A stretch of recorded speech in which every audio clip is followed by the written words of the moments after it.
Some people discover who you really are on the worst day of your life. My daughter-in-law found out exactly who I was on Mother's Day, in the middle of a packed restaurant, with a room full of strangers watching. By the time the dessert plates were cleared, she would have given anything to take back what she'd done. Welcome back. Grab a cup of coffee, settle in, because around here karma never gets lost. It always knows exactly where to knock. My name is Scott Garrery. I'm 61 years old. My right knee still reminds me of 22 years hauling drywall, and I've been married to the same woman, Heidi, since before either of us was old enough to rent a car. That Sunday, we got dressed up. Not church clothes, not birthday clothes, the kind of dressed up you wear maybe twice a year. Our son Aaron had invited us to Mother's Day dinner, and his wife, Mirabelle, had picked a brand new restaurant downtown, the kind with white tablecloths and a wine list thick enough to double as a novel. I had no idea it would be the last time Mirabelle ever talked to my wife like she didn't matter. I also didn't know our waiter, a young guy named Nick with a crooked name tag, would witness every second from 3 feet away, frozen in place with the check in his hands. And I definitely didn't know the restaurant manager, Eric, a man with a bone-crushing handshake and the calm eyes of someone who'd seen every kind of customer imaginable, would walk over and say one sentence that would drain every bit of color from Mirabelle's face. But I'm getting ahead of myself. Heidi had been counting down to that dinner for 2 weeks. She talked about it over breakfast, while shopping for groceries, even during phone calls with her sister Sandra. Aaron's taking us somewhere nice, she kept saying, smiling like she'd finally been handed the recognition she never asked for. In a way, she had earned it. She was the one who rocked him through croup at 2 in the morning, spent endless hours in hospital waiting rooms after he broke his arm falling off the shed roof, and picked up a second job when I got laid off so he could keep playing baseball. She never let that boy feel like he was a burden, not once. The Thursday before dinner, Sandra called while Heidi was in the shower. "Is she excited?" she asked. "You'd think Aaron bought her a new car?" I joked. Sandra lowered her voice. "Mirabelle picked the restaurant. Mirabelle picked the time. Scott, I love your son, but ever since he married her, he plans everything like he's asking permission. He's happy," I answered, "because that's what parents say, even when they're not completely sure." Sandra sighed. "Happy isn't always the same thing as respected. You'll see." I brushed it off. Sandra had never hidden how she felt about Mirabelle, and truth be told, some of those opinions weren't completely undeserved. Still, I preferred making up my own mind. After we hung up, I went looking for a tie that didn't smell like the garage. Sunday morning, Heidi tried on her blue dress 3 different times before church, turning in front of the bathroom mirror and asking twice if it was too much. I smiled and told her, "It's exactly right." And I meant every word. Heidi never dressed to impress strangers. She dressed because she believed the people she loved were worth showing up for. Heidi never dressed to impress anyone. She dressed because it made her feel like herself. And that Mother's Day, she looked exactly like a woman who deserved a wonderful dinner without feeling guilty for wanting one. We left a little earlier than we needed to, just like we always did. Heidi hated being late, and I hated seeing anything spoil her mood. The restaurant sat on the corner of downtown with towering windows and polished brass doors, the kind of place that makes you straighten your collar one last time, even after checking it in the truck mirror. "Fancy place?" I said as I held the door open. "Aaron said Mirabelle picked it because they're serving a special Mother's Day tasting menu," Heidi replied with a smile. "Isn't that thoughtful?" Looking back, that word thoughtful was carrying a lot more weight than it deserved. Aaron and Mirabelle were already seated when the hostess led us to their table by the window. The candle was lit, the bread basket had already been raided from Mirabelle's side, and her phone seemed far more interesting than the people waiting to join her. Aaron stood up the moment he saw us and wrapped Heidi in a hug. "You look beautiful, Mom." Mirabelle never got out of her chair. She barely glanced up long enough to mutter, "Hi," before her eyes dropped right back to the screen. To be fair, she hadn't always been like that. Back when she and Aaron were dating, she laughed at my terrible jokes like she actually enjoyed them. She used to call Heidi for recipes, sitting at our kitchen table with a notebook full of handwritten notes on chicken and dumplings as if she were studying for an exam. Somewhere along the way, that woman disappeared. I never figured out exactly when. Maybe money had something to do with it. Her family talked about finances the way most families talked about the weather every single day. Maybe it came from the way she was raised. I never once heard her describe her childhood with any warmth. Or maybe some people simply grow colder the more comfortable life becomes. By that Mother's Day, she looked at Heidi the way someone looks at a stain they wish wasn't there. We settled into our seats, and the menus arrived. Before the rest of us even opened ours, Mirabelle was already ordering. I'll have the salad. Dressing on the side. No croutons. And make sure the kitchen actually reads that this time. She fired it off to our waiter, Nick, a kid who couldn't have been older than 22, wearing a slightly crooked name tag and the patient smile of someone who'd already dealt with every kind of difficult customer. Of course, ma'am, he answered without missing a beat. Heidi ordered the salmon. I went with the ribeye, medium, because after 61 years and 2 decades hauling drywall, I'd earned the right to eat a steak without asking anyone's permission. Aaron picked a bottle of wine that cost more than my first monthly car payment and ordered it without asking whether anyone else even wanted a glass. It wasn't rude on purpose. It was the kind of habit people develop after they stop noticing everyone around them. Busy week? I asked, figuring someone needed to keep the conversation alive. Crazy busy, Aaron said before launching into a story about a client at work. Heidi laughed twice as hard as the story deserved, but that's what mothers do. They laugh because they still remember the little boy who once thought knock-knock jokes were the funniest thing in the world, and they never really stopped cheering him on. Across the table, Mirabelle kept checking her phone beneath the edge of the tablecloth, the glow reflecting across her face every few minutes. Heidi tried twice to bring her into the conversation, asking about her sister's upcoming wedding and then about a business trip she'd mentioned around Christmas.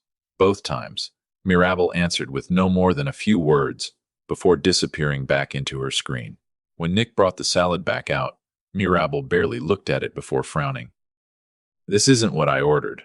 Her voice was flat, the way you'd talk to a vending machine that swallowed your last dollar. "I'm so sorry, ma'am. I'll have it fixed right away." Nick replied, forcing a smile as I caught his jaw tighten for just a second before he hurried back toward the kitchen. The kid was working on Mother's Day. Chances were he had a mom of his own he'd rather be celebrating with. Yet here he was, getting dressed down by someone who couldn't spare 5 seconds of attention for the woman who had raised her own husband. I kept eating my ribeye and let the conversation drift around me. I've never cared about being the loudest voice at the table. I just enjoy watching my family together, even when something feels off. What I didn't realize was that the worst part of the evening hadn't even started. Dinner moved along. Plates disappeared, the corrected salad arrived, and Mirabelle ate exactly half before pushing it aside like the meal had never really mattered. Then Nick returned with the check, placing the black leather folder in the middle of the table before politely saying there was no rush. He had barely turned away when Mirabelle reached out and stopped him by the wrist. Not hard, just enough to make him freeze. "Actually," she said loudly enough for the next table to fall silent, "we're not paying for her." She pointed straight at Heidi. My wife sat there in the blue dress she'd spent so much time choosing, hoping this dinner would be special. Nick looked confused. "I'm sorry?" "Her," Mirabelle repeated, as if Heidi were nothing more than an extra charge on the bill. "The salmon and the 2 glasses of wine. Aaron and I are paying for our meals. Scott can pay for his. But we're not paying for hers." The silence that followed was suffocating. "Mirabelle," Heidi said softly, "it's okay." No, it's the principle." Mirabelle cut in before she could finish, still speaking to the waiter instead of the woman sitting across from her. "We're always expected to pay for everyone. This was supposed to be our Mother's Day treat, not a blank check." Think about that for a second, because I had to. On Mother's Day, she had just told a complete stranger that the mother we were there to celebrate didn't even deserve to be included. Aaron heard every word. I watched him hear it, and then he nodded. No protest, no defense. Not one word for the woman who had driven him 40 minutes each way to physical therapy all summer after his knee surgery. The woman who stayed awake the night before every final exam just so he wouldn't face his anxiety alone. My son sat there agreeing with his wife as casually as if they were deciding what brand of cereal to buy. Something inside my chest turned ice cold, but I stayed silent. That's the kind of man I've always been. I don't yell in restaurants. I don't make scenes. My father used to tell me the loudest man in the room was usually the weakest one, and I'd believed that my entire life. So I picked up my fork and took another bite of my steak. Heidi never argued either. She simply lowered her eyes to her plate. I noticed her hand stop moving around her wine glass. 30 years earlier, I'd watched that same woman stare down a hospital administrator who tried to deny our son's asthma treatment over a paperwork mistake, and she'd won without backing down an inch. Now she sat there in the dress she'd been so excited to wear, quietly listening as her own daughter-in-law decided she wasn't even worth the price of a salmon dinner. What I didn't know at the time was that someone else in that restaurant had heard every word. Nick stood there holding the check folder, looking like a kid who'd never been trained for this kind of family disaster. I'll, split the bill, he mumbled before hurrying toward the manager's office. There was something about Heidi that Marable never knew. Truth is, Aaron never fully understood it either. I did, because I'd spent 36 years watching that woman live by the same quiet principles every single day. Heidi never talked about money. She grew up without it and married me when I had even less. Then, somewhere along the way, a modest inheritance from her aunt and an almost unbelievable instinct for buying real estate turned into more wealth than either of us ever imagined. You'd never know it by looking at her. She never bought a lake house, never chased luxury, never traded in the old Buick she'd been driving since Aaron was a teenager. She simply invested, helped people whenever she could, and kept her success to herself. That included one detail almost nobody knew. 4 years earlier, she'd quietly purchased a stake in the restaurant group that owned this place. She wasn't involved in running it. She was just a silent partner whose name lived on legal documents most employees would never see. I knew because I'd signed a few papers beside her when the attorneys needed another signature, but it was never my story to tell. Heidi preferred it that way. She liked walking into a room as just another customer. Which meant that on Mother's Day, she was sitting inside a restaurant she partly owned while her own daughter-in-law argued she wasn't worth paying for a salmon dinner. To understand what happened next, you need to know one more person. Eric, the general manager. 3 years earlier, Eric's wife, Eve, had been diagnosed with a serious illness. The kind that makes doctors start talking about aggressive treatment and shrinking timelines while families quietly wonder how they'll ever pay for it. Restaurant management doesn't exactly come with life-changing health insurance. The surgery Eve needed cost more than Eric could earn in 2 years. Too proud to ask for help, he picked up every extra shift he could find and started selling off pieces of his life. First the motorcycle, then his father's old tools, then the watch he'd worn every day for nearly a decade. The stress took care of the rest, stripping weight off him faster than any diet ever could. He never asked anyone for help, but someone noticed anyway. Long before Heidi became an investor, she'd been a regular customer at that restaurant. She always sat near the window, treated every employee with respect, tipped generously, and actually listened when people talked about their lives. One day she heard, through a chain of small-town connections, that Eric's wife needed a surgery they couldn't afford. She didn't hesitate. Without telling anyone, Heidi covered every dollar through a hospital assistance fund, using a trust and enough legal layers to make sure her name could never be traced back to the gift. Eric had no idea who saved his wife's life. Not then. Not for the next 2 years. All Eric knew was that one gray afternoon a letter arrived saying the hospital balance had been paid in full by an anonymous donor. 3 weeks later, Eve went into surgery instead of waiting another 9 months, and she came home alive. Healthy. Eric spent the next 2 years wanting to thank the stranger who had saved his wife's life, convinced he'd never know who that person was. He was wrong. He just didn't know it yet. Not until Mother's Day.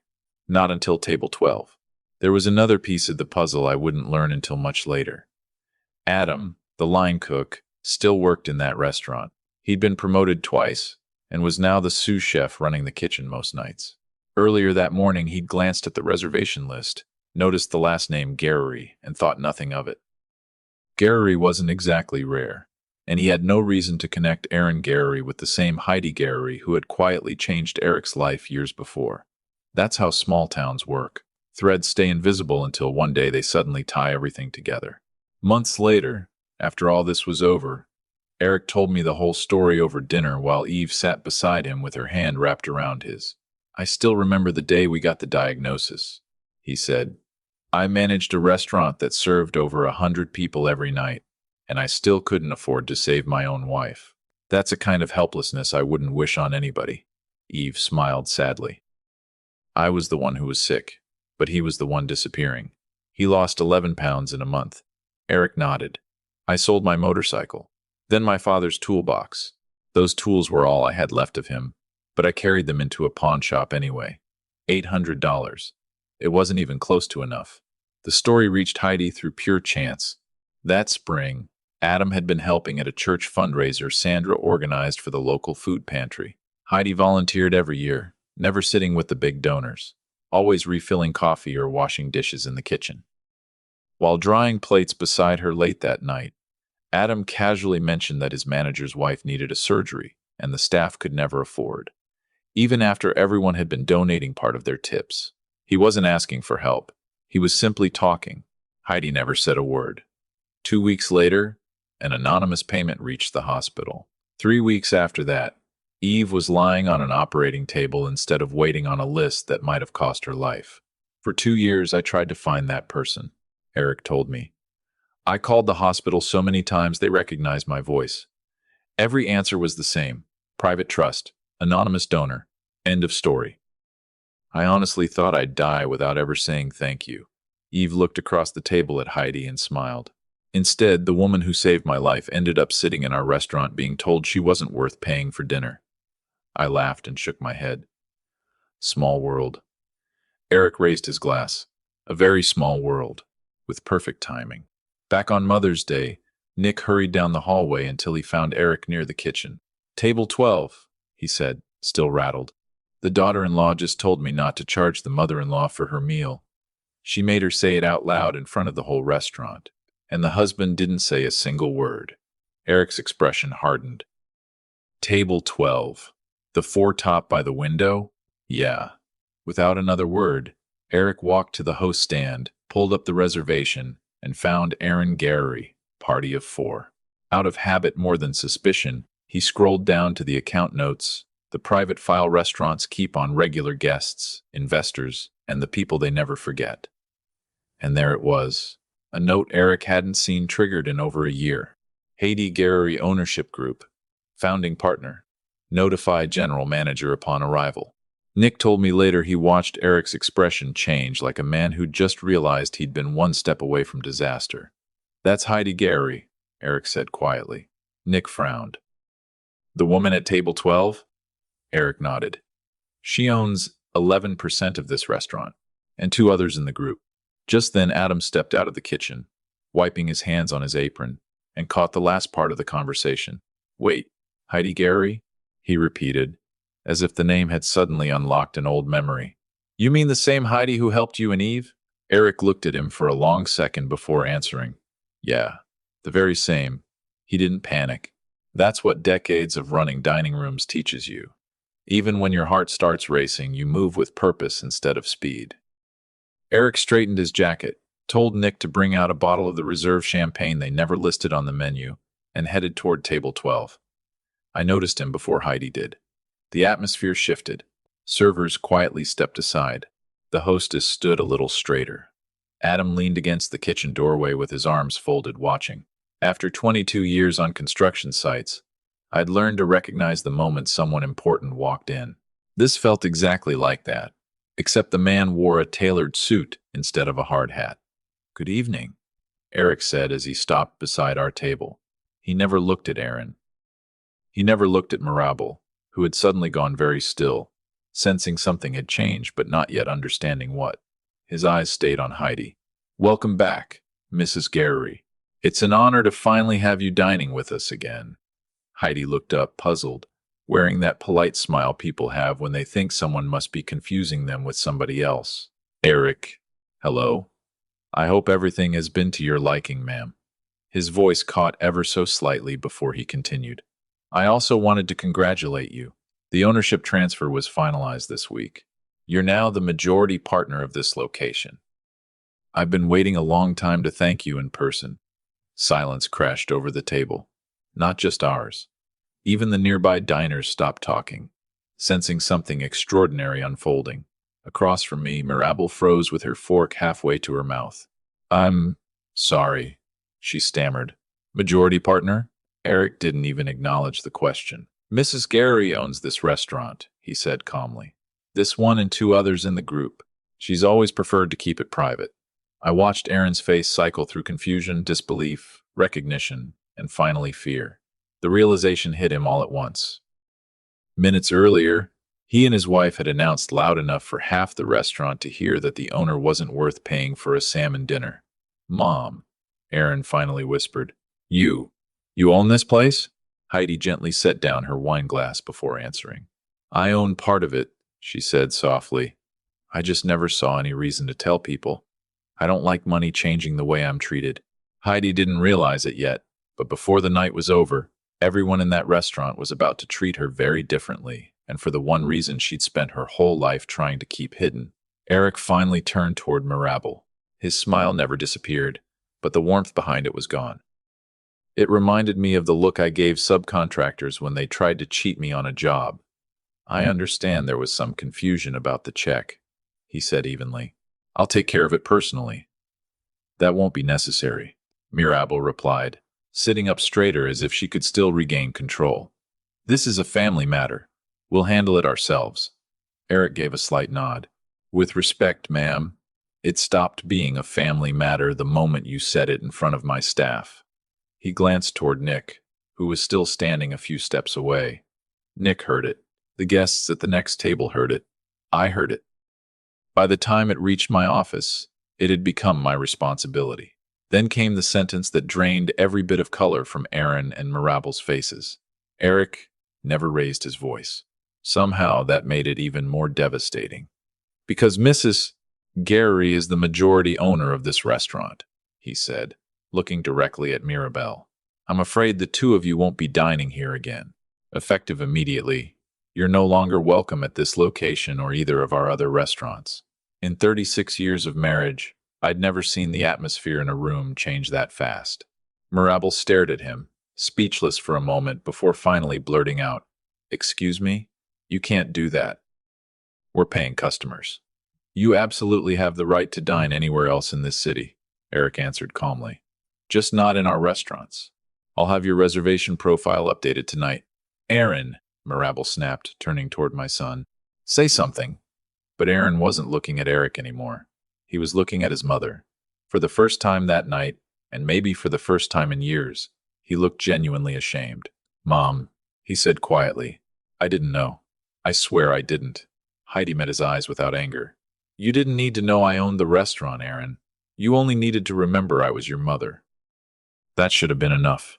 I wish I could tell you I felt victorious in that moment. I didn't. Mostly, I felt exhausted. Like I'd been carrying something heavy for so long that I'd forgotten what it felt like to put it down. Eric adjusted his jacket and smiled at Heidi. Mrs. Gary, dinner's on the house tonight. Dessert as well for you and Mr. Gary. He never mentioned Aaron or Mirabel. He didn't have to. Mirabel made one last attempt. People like her often mistake a firm answer for the beginning of a negotiation. She pushed back her chair so hard it scraped across the floor. This is ridiculous. You're banning us over one comment? It was a misunderstanding. Eric didn't flinch. Ma'am, I've spent 30 years in this business. I've heard every version of, we're not paying for her. Not once has it turned out to be a misunderstanding. Then he turned toward Nick and spoke loudly enough for everyone nearby to hear. Nick, please compliment dessert for Mr. and Mrs. Gary. As for the young couple, box up whatever they haven't finished. They'll be leaving shortly. By then, Adam had stepped quietly into the dining room, still wearing his white chef's coat. I caught the look on his face, though I wouldn't understand it until much later. It was the expression of a man watching an old debt finally be repaid in the only currency that truly mattered. Aaron slowly rose from his chair. For a moment, he looked ready to apologize, really apologize, with no excuses and no one else to blame. But before he could speak, Mirabel grabbed his arm and pulled him toward the door. Mirabel stormed out, muttering something about lawyers. But no one at that table, especially Eric, looked the least bit concerned. They didn't get far. Being banned from the restaurant didn't erase the bill they'd already racked up. At the coat check, one of Eric's assistants politely handed them a printed receipt with a courteous smile. Through the front window, I watched Mirabel snatch it away, glance at the total, and somehow turn even paler than she had inside the dining room. Heidi never looked toward the door. She sat quietly with her hands folded, staring at the white tablecloth, as though she were trying to solve a problem no amount of math could fix. "You okay?" I finally asked, breaking the silence between us. She gave a small nod before shaking her head. "I think so. I'm just sad it took all of this before someone finally spoke up. I should have said something sooner," I admitted. Heidi looked at me gently. "No, you did exactly what you should have done. She wanted a fight. If we'd given her one, she'd have spent years telling everyone we overreacted. Instead, the truth spoke for itself. That's Heidi. Even with her heart breaking, she still saw people more clearly than most ever do." A little while later, Eve walked into the restaurant wearing her coat, as though she'd come straight from home.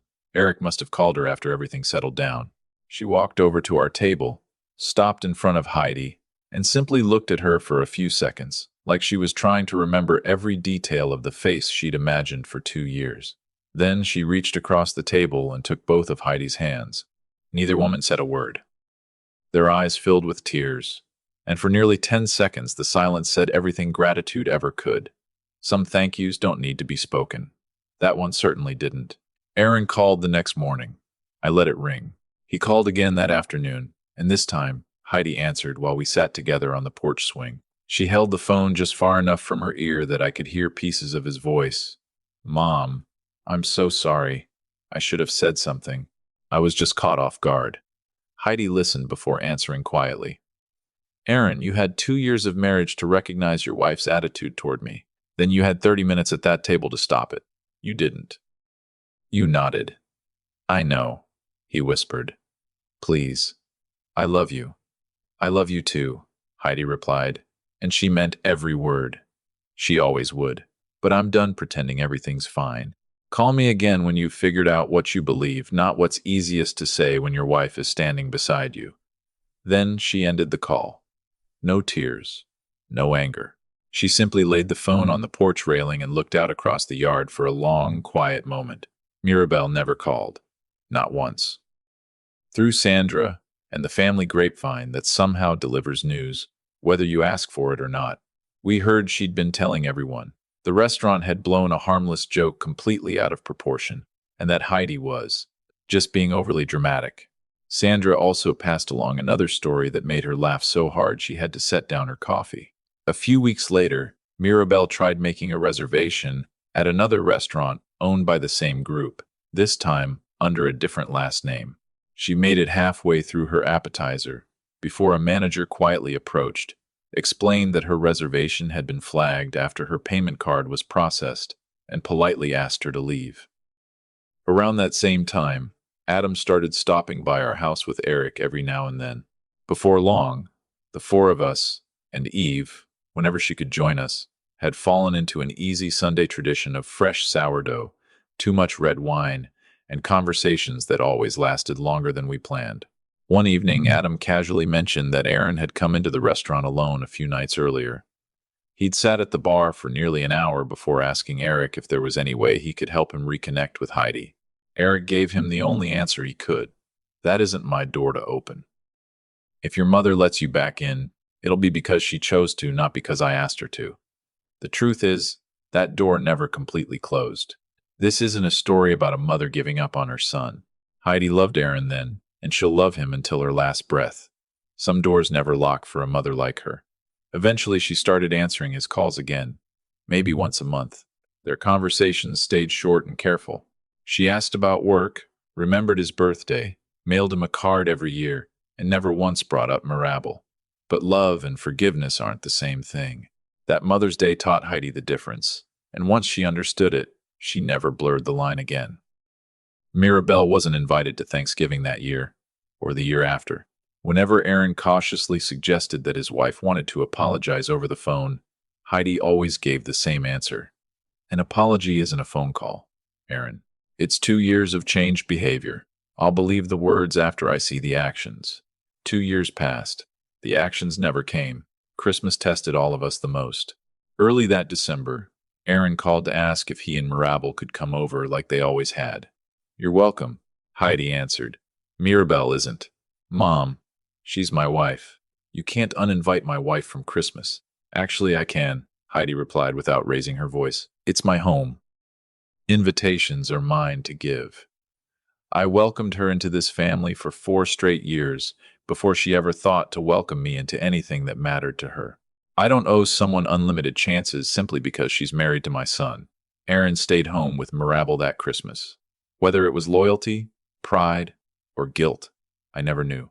That night, after the dishes were washed and the house had gone quiet, I found Heidi sitting alone at the kitchen table, wiping away tears she thought I hadn't seen. I sat across from her and said softly, "You don't have to keep carrying this. No one would blame you if you let it go for Aaron's sake." She looked up and slowly shook her head. "I'm not doing this to punish him. I'm doing it because if I pretend nothing happened, then I'm teaching him that publicly humiliating his own mother has no consequences, that enough time can erase any wound if everyone just stops talking about it. I raised him to be better than that. Now I have to live like I believe I did, even if it cost me Christmas." Sandra spent that first Christmas with us instead. She brought a pie, stayed until nearly 11, and somehow managed to keep the conversation away from the empty chair at the table. That night, she admitted something she'd never told us before. Years earlier, she'd known Mirabel's mother. She was the same way, Sandra said, slowly turning her wine glass in her hands. People were only valuable when they could do something for her. I used to feel sorry for Mirabel because she learned that lesson as a little girl. Love always came with conditions in that house. She paused before adding, "It doesn't excuse what she did to you, but it explains it." Heidi gently shook her head. "I don't need it explained. I needed her not to do it. She's had 30 years to decide what kind of person she wanted to become, just like the rest of us." The following Christmas, Aaron called again and asked the same question. Heidi gave him the same answer. This time, though, he came alone. It was the first family gathering in 2 years without Mirabel beside him. The evening felt awkward at first, then strangely peaceful, almost like a wound beginning to close. Aaron helped me carry folding chairs down from the attic, went back for seconds of Heidi's stuffing, and told her without being prompted that nobody else's cooking had ever tasted like hers. He never said the words "I'm sorry" again that night, but the quiet care he showed his mother spoke louder than another apology ever could. Mirabel wasn't there to see it, and maybe that was exactly why it happened. But before I finish this story, there's one last moment you need to hear, because that's when I realized getting banned from the restaurant hadn't changed Mirabel at all. It had only taught her to be more careful about where she said those things. About 8 months after Mother's Day, Heidi and I were standing in the cereal aisle at the grocery store debating whether we really needed the giant box of oatmeal when a familiar voice chirped behind us. "Heidi." "Oh my gosh, hi."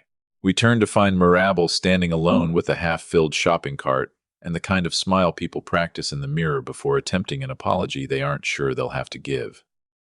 "Mirabel," Heidi replied politely, with all the warmth you'd offer a coworker you barely knew. "It's so good to see you," Mirabel said. "I've been meaning to call." "You have my number," Heidi answered calmly. "You've had it for 11 years. Mirabel's smile wavered but didn't disappear.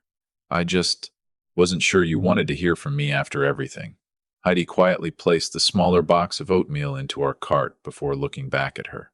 "I'm not sure what you mean by everything. It all happened in a restaurant with a manager, 2 waiters, and a room full of witnesses. Which part were you hoping I'd forget?" Mirabel took a slow breath. "I was having a bad day." "You don't know what was going on at work or with my family." "I'm sure that's true," Heidi said. "I've had bad days too. But in 36 years, I've never had one bad enough to tell a waiter not to serve my mother-in-law." For a second, anger and embarrassment fought across Mirabel's face. "So that's it? One bad night, and I'm just not part of this family anymore?"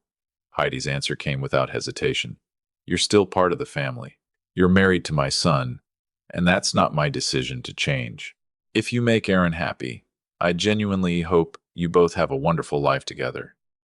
But being family and being welcome in my home are 2 very different things. You let your membership expire the day you treated me that way, Mirabel." I don't know how many different ways I can say that before you finally understand. Mirabelle swallowed hard. That's not fair. Her voice cracked just enough that it might have earned my sympathy if I hadn't watched her humiliate my wife over the price of a salmon dinner in front of an entire restaurant. Heidi simply nodded. You're right. It isn't fair. It wasn't fair when you did it either. Funny how fairness suddenly matters once you're the one paying the price. Then she pushed the shopping cart toward the checkout. I walked beside her, and neither of us looked back. Later, Erin told us Mirabel sat in her car for nearly 20 minutes after we left, crying alone in the parking lot. Hearing that didn't make me feel victorious. If anything, it made me think about the woman she might have become if she'd chosen differently years earlier. The young woman who used to call Heidi for recipes and laugh at my awful jokes because she actually meant it. But feeling sad for someone isn't the same as regretting the consequences of their choices. Neither Heidi nor I did. Almost exactly 1 year after that Mother's Day, the two of us found ourselves back at the same corner table by the window. This time it was just us. Eric personally brought over a bottle of the reserve champagne, and Eve joined us for a while before the dinner rush pulled her back to the kitchen, where she now helped Adam with the pastry station a couple nights each week. She liked being close to the place that had quietly saved her life twice. First through a surgery she never could have afforded, and then through the friendships that followed. The restaurant group had flourished. A fourth location had opened downtown. Eric had been promoted to oversee them all, and Adam was finally running a kitchen of his own a few blocks away. Heidi never planned any of it. She simply kept doing what she'd always done, showing up quietly, treating people with dignity, and investing in them instead of chasing attention. Success seemed to find her because she was never the one chasing it. As Eric poured the champagne, he smiled and asked, "Any news from Erin?" Heidi nodded. "They sent us an anniversary card. Both of them signed it." "Did you answer?" "I did." "What did you say?" Heidi smiled gently. 2 words. "Thank you." Nothing more. No hidden invitation. No promise that things were back to normal. Just courtesy and nothing beyond it. Eric understood immediately. After 30 years managing dining rooms, he knew how to read people as well as any menu. A few months later, Sandra asked me if I thought Heidi would ever welcome Mirabelle back the way she once had, sharing recipes, Christmas mornings, and easy laughter around the table. I didn't hesitate. No, and I meant it. Heidi believes people deserve grace, but she also believes actions matter. Once someone clearly shows her who they are, she doesn't pretend she never saw it just to make everyone else comfortable. I still think about that Mother's Day dinner, about how Mirabel spent an entire evening deciding who deserved a place at the table without realizing she was the only person there who truly didn't belong. She never noticed that the room was already full of people whose lives Heidi had quietly touched. Eric, Eve, Adam, Nick, and countless others. Years of kindness had been building around my wife long before that dinner, and when the moment came, every bit of it stood beside her. In the end, justice arrived without shouting. Just one calm sentence, spoken without anger, and never taken back. "We're not paying for her." "No, Mirabel." As it turned out, no one ever had to.